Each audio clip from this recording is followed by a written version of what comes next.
দেখো বন্ধুরা, চলে আসলাম। আবার কিচেনে ঢুকছি, রান্না বান্না করতে হবে। সব পচেগুলো যাচ্ছে, পা ভেঙে গেছে বলে রান্না করতে পারিনি। মঙ্গলবার দিন তো ভেঙেছে। মঙ্গল হাট, বুধ বৃহস্পতি 9-10 দিন মঙ্গলবার তো রান্না করেছি। আর 9 দিন বাদে রান্না করতে ঢুকবো। দেখো সবজি সব বাইরে রেখে দেবো, জল জল হয়ে গেছে। ফ্রিজে বর্ষাকাল না, সব ফ্রিজে মানে পেকে পেকে গেছে। অনেক কিছু পেকে পেকে নষ্ট হয়েছে সবজিগুলো। ছেলেকে দিয়ে কিছু পাস করালাম, এগুলো ছেলেই টেনে টেনে নিয়ে যাবে, আমি অর্ধেক নিয়ে যাবো। এত কিছু এত হাঁটা চলবে না আমার। ডাক্তারবাবু বলেছে কম করে হাঁটতে, আর কম কম সময় দাঁড়িয়ে থাকতে। সবজিগুলো দেখেছে, এই দেখো কালো কালো হয়ে গেছে, দেখো লাল, সব পেকে গেছে। পটলগুলো বাইরে কতগুলো পচে গেছে, কতগুলো পেকে গেছে। বাইরে রেখে দেবো, রেখে জলগুলো শুকিয়ে তারপরে আবার ফ্রিজে ঢুকাবো। না হলেই দেখো এটাও পচে গেছে। দেখো এই দেখো এটাও কেটে বাদ দিয়ে দিতে হবে। এবার রান্নাঘরে চলে যাচ্ছি।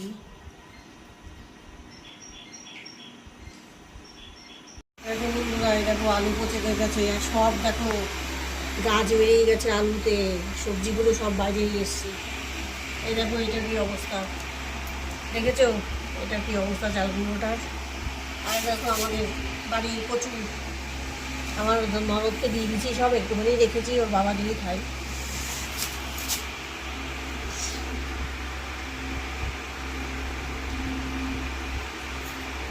সব আলুর গাছ বেরিয়ে গেছে।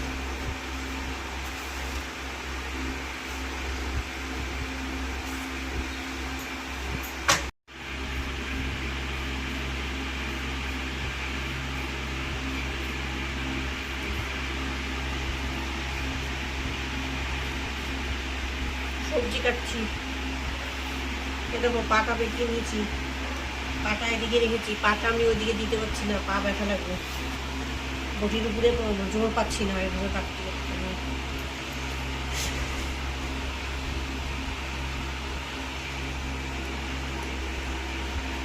দেখো সবজিগুলো মেলে দেওয়া হয়েছে, একটু হাওয়া বাতাস লেগে জলগুলো শুকাক, তারপরে আবার ফ্রিজে আসবে। পুরো জল জল হয়ে গেছে বর্ষায়।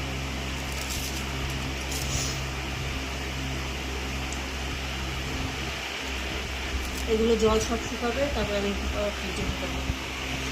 জল না শুকালে ফ্রিজে ঢুকানো যাবে না।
কেটেছি মাছের ঝোল, আর ভাত করবো, আর কিছু করবো না। মাছের ঝোলটাই করবো, মাছটা রান্না করতে পেরে সবজিগুলো সব নষ্ট হয়ে যাচ্ছে। তো এক এক করে রান্না করতে শুরু করবো, না হলে কি করবো বলো তো? বাজারঘাট নষ্ট হয়ে যাচ্ছে, কিছু করার নেই।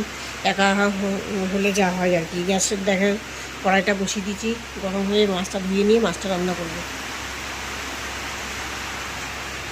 রান্না করছি, মাছগুলো দেখো ভাজা হয়ে গেছে।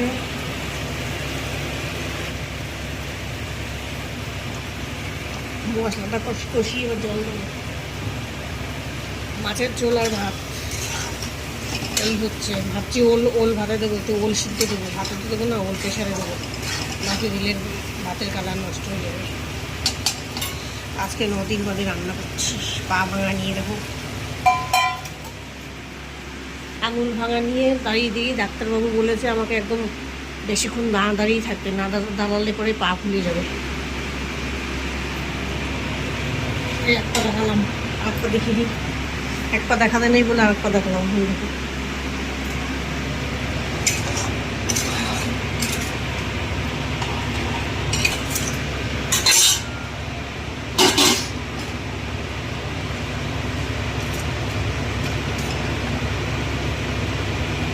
দেখো যে মাছটা দিকে হয়ে গেছে, মাছের ঝোল নামিয়ে ফেলবো, অফ করে দেবো গ্যাস। আর এদিকে উল্টা গরম গরম হবে সব। পা ভেঙে গিয়ে এতদিন বাদে আমি পায়ের আঙুল ভেঙে গিয়ে এতদিন বাদে আমি রান্না করছি। গরম গরম খাওয়া হবে সব। এমনিতেই বর্ষা বৃষ্টিতে সব চারদিকে স্যাঁতস্যাঁতে ওয়েদার আর গরম গরম খাওয়া। আর আমাদের এমনিতেই বেলা 3:30 বেজে যায়। তোমাদের দাদা আসে, আমাদের খেতে বসতে বসতে 3:30 বেজে যায়।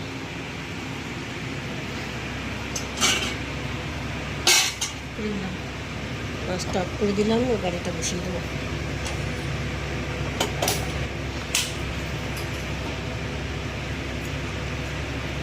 ভিডিওটা লম্বা টানবো না, এখানে শেষ করে দেবো। 3 মিনিটের ভিডিও বানাই, তাই লোকে দেখে না। আর বড় ভিডিও বানালে কী করতে, বাসনটা এখন মাজা ঠাজা দেখাবো না, একটু কষ্ট করে মাজতে হবে আমার। তোমার দাদাভাই বলেছে, তোমাদের দাদাভাই বলছে মাজতে হবে না, রেখে দিবা, আর একটু কষ্ট করে রান্নাটা করো, মাছগুলো নষ্ট হয়ে যাবে ফিরিয়ে। একটা আজকের ব্লগটা অনেকদিন পরে ব্লগ করলাম, শেষ করলাম। সবাই ভালো থেকো, সুস্থ থেকো, পুজোতে অনেক অনেক আনন্দ করো। আমার তো আনন্দ শেষ, কেনাকাটাও শেষ। তোমরা সবাই ভালো থেকো।